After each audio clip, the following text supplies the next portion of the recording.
बिस्मिल्लाहिर्रहमानिर्रहीम। मैं इंजीनियर अली आज़म। आज हम अपनी साइट के ऊपर मौजूद हैं और आप मेरे पीछे देख सकते हैं पाइल केज हमने रेडी की हुई है।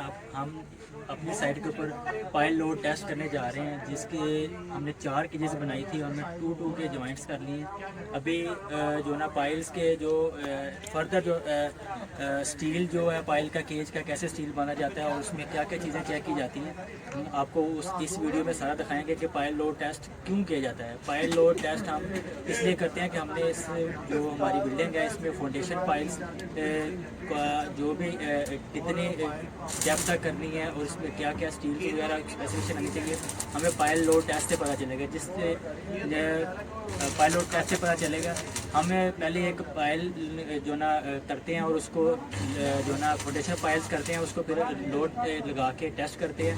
उसके मुताबिक फिर हम ऊपर पूरा स्ट्रक्चर कितनी पाइल्स हमारे बिल्डिंग में आएंगी और हमारा जो ऊपर जो स्ट्रक्चर जो हमने खड़ा करना है उसकी जो ना जो भी है स्टेबिलिटी को चेक करने के लिए हमने सबसे पहले पाइल लोड टेस्ट करना है पाइल लगा के, और फर्दर जो भी एक्टिविटीज़ होंगी हमने पाइल्स जो ना कितनी इधर बिल्डिंग में हमने लगानी है उसकी क्वांटिटी में पता चल जाएगी। और हमें जो हमने राफ्ट फाउंडेशन करनी है उसकी भी डेप्थ जो ना इस पाइल लोड टेस्ट से हमें पता चलेगी। और हम इसको आपको बताते हैं कि जो हमने केज वगैरह लगाई हुई है इसमें क्या क्या चीज़ें लगाई हुई हैं और आगे जो भी फर्दर एक्टिविटी है वो आपको सारा हमने जो पाइल केज रेडी की है वो इसके पास हम खड़े हैं। अभी जो भी इसमें स्टील वगैरह डला हुआ है, जो भी एक्टिविटीज़ हैं वो अभी हमारे साइड इंजीनियर तारक साहब हैं, वो आपको ब्रीफ करेंगे कि हम इसमें क्या क्या चीज़ें चेक करनी है और इसमें क्या जो ना चीज़ें वगैरह चेक करनी होती हैं, आपको सारा ब्रीफ करते हैं। जी अस्सलाम जी, बिल्कुल ऐसे ही है। ये हमने सबसे पहले इसकी सॉइल टेस्टिंग की है। सॉइल टेस्टिंग करने के बाद फिर हमें अंदाज़ा हो जाता है कि पाइल के अंदर सेंसर हमने कहाँ कहाँ पे लगाना है। तो इसकी मैक्सिमम डेप्थ जो होती है ना सेंसर लगाने की 15 से 20 फुट होती है। तो ये हमने 15 से 20 फुट के अंदर ये सेंसर इसके अंदर लगा दिए और साथ में जीआई पाइप लगा दी है इसके अंदर। ये कम्प्लीटली इसके अंदर जीआई पाइप लगा हुआ है। इसके अंदर हम हाइड्रोलिक पाइप लगाएंगे। हाइड्रोलिक पाइप लगाने के बाद हाइड्रोलिक पाइप लगाने के बाद फिर हम जैक को जो है ना साथ इसको कनेक्ट करेंगे।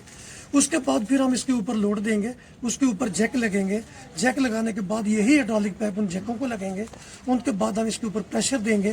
प्रेशर देने के बाद ये सेंसर जो है ना ये कम्प्लीटली हमें ज़मीन के अंदर तय तक बताएंगे कि हमारी पाइल की कैपेसिटी क्या है, ये कितना वजन ले सकती है, कितना वजन ये बर्दाश्त कर सकती है। उसके बाद हमारा जो स्ट्रक्चर है ना वो तैयार होगा। इसके ऊपर जो है ना हम 2 गेज लगाएंगे। एक गेज जो है ना ये हमारे जो अंदर जैक लगे हुए हैं इनके ऊपर लगेगी। एक जो हमने बाहर से जैक ओपन लगाना है उसके अंदर लगेगी। ये दोनों गेजेस जो है हमारी मुकम्मल दोनों एक्यूरेट वैल्यू देंगी तो हमारा टेस्ट जो है ना क्लियर होगा। और इस पाइल का डाया जो है वो 1 मीटर है और इसकी डेप्थ जो है वो मैक्सिमम जो है ना 140-45 फुट के दरमियान है। हमने इस वक्त इसकी डेप्थ 118 फीट करनी है जी, 118 फीट है। और ये जो लगे ये स्पेसर है जो ये स्पेसर है, ये शायद कंक्रीट कवर के लिए होते हैं। ये हमारी ट्रिमी है। ये ट्रिमी हम पाइल के अंदर डालेंगे, ठीक है। ये 115 फुट तक हम डालेंगे। तो ये नीचे से कंक्रीट जो है ना ऊपर आएगी। ये नहीं है कि हम ऊपर से फेंकेंगे तो नीचे जाएगी, नहीं। ये इसकी कंक्रीट की वैल्यू जो है ना वो नीचे से बाहर ऊपर आएगी। जैसे जैसे हम कंक्रीट फिल करते जाएंगे इसको बाहर निकालते जाएंगे ऊपर। जी, ये हमने इसके पहले हमने लाइनर लगा लिया है। लाइनर लगाने के बाद हम ये मशीन खड़ी है हमारी, उसके साथ आगर पड़ा है। आगर के साथ हम इसको ड्रिल करेंगे। उसके बाद हम इसको बाकड़ लगाएंगे, बाकड़ के साथ ड्रिल करेंगे। तो ये इसकी जो है ना 116 फुट की डेप्थ जो है ना हम अचीव करेंगे। और इसके अंदर हम केमिकल यूज़ करते हैं बेंटोनाइट, वो भी पीछे आपके पड़ी है, वो भी आपको दिखा सकते हैं हम। वो जैसे जैसे हम इसके अंदर बेंटोनाइट डालेंगे हमारा बोर कोलैप्स नहीं होगा और हमारी डेप्थ जो है ना वो हम उसको अचीव कर सकते हैं। ये लाइनर का जो पर्पज़ है ये हमने 15 फीट का लगाया है। तो ये हमने जो है ना अपनी जो पाइल करनी है उसकी स्किन जो है ना वो फ्री रखनी है। ये लाइनर लगाने का मकसद सिर्फ इतना ही है। ये लाइनर बाद में बाहर निकाल दिया जाता है।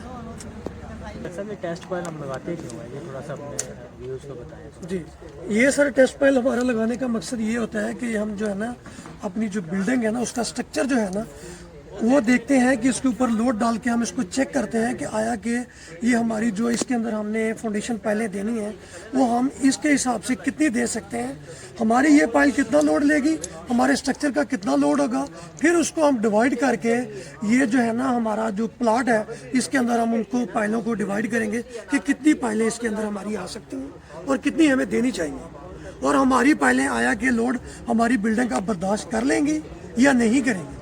तारक साहब, आपके बताने का ये मकसद समझ आया है कि जो हम टेस्ट पाइल लगा रहे हैं कि इस टेस्ट पाइल के लगाने के बाद हमें पता चलेगा कि हम जो बिल्डिंग का डिज़ाइन है वो किस तरह करेंगे, और इसकी जो हमारी पाइल्स हैं, फाउंडेशन जो भी है जो हमारी आनी है बिल्डिंग की, वो हम इसको डिज़ाइन करके हम इसको प्लस में करना है या इसको माइनस में करना है। तो जो टेस्ट पाइल जो हमारी ये लगा रहे हैं इसको जो ना हम इसके लोड के हिसाब से हमें पता चल जाएगा कि हम इसको अगर स्टील वगैरह बढ़ाना है तो इसको कम करें या ज़्यादा करें। बिल्कुल ऐसे ही है।